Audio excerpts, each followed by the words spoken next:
Dan id-daqsxejn ta' xiber ta' art minn dejjem kien jos l-attività marittima, minna jisqu jitma' u għalhekk din l-industrija qed tibqa' tingħata l-importanza.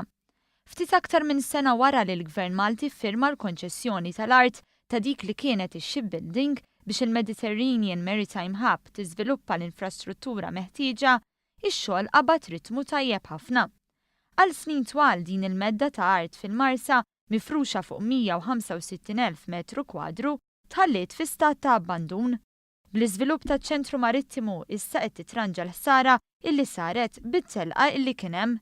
Iċ-ċermen ta' din il-kumpanija Abelcare spjega kif hemm ħaddiema li qed isaħħu l-infrastruttura tal-faċilitajiet illi hemm fil-port il-kbir, iżda hemm ukoll ħaddiema oħra produttivi f'din l-industrija marittima. Fejn l-industrija tal-esplorazzjoni taż-żejt kif ukoll attivitajiet marittimi oħrajn jistgħu jsibu ġo dan is-sit issa post minn fejn jistgħu joperaw.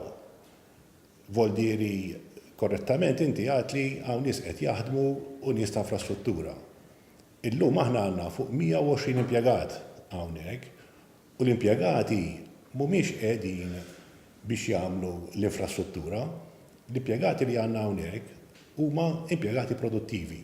Minkejja li jatfadal ħafna xi jsir biex iċ-ċentru Marittimu jiġi fl-istat tal-eċċellenza, din il-faċilità bdiet tiġbed l-interess ta' kumpaniji kbar f'dan il-qasam li qed jażlu li joperaw minn Malta. Firmajna kuntratt kbir ma' kumpanija internazzjonali illi għandhom xogħlijiet fil-Mediterran u partikolarment anki fil-Libja, kuntratti ta' valuri kbar, fejn għażlu biex joperaw minn Malta bħala ċentru u bħala Malta mbagħad wara l-istudji li għamlu għażlu lill-Mediterranean Maritime Hub biex ikun il-bażi loġistika tagħhom. Fost ix-xogħol li ma jidirx hemm it-tindif illi sar f'qiegħ il-baħar fil-Marsa.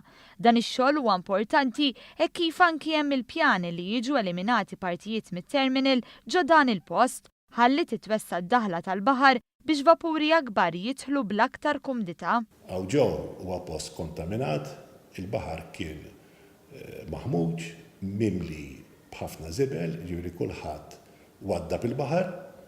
Aħna għamilna l-ewwel fażi ta' dredging fejn il-materjal kontaminat ġie esportat lejn in-Norveġja biex jiġi tritjat.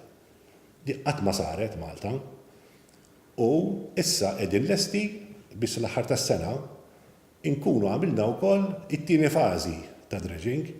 Abela sostna li qed isir investiment qawwi biex l-assi nazzjonali jilħu l-potenzjal tagħhom anki f'dan il-qasam marittimu. Aħna qed nibnu infrastruttura ġol Maritime Hub illi hija infrastruttura nazzjonali.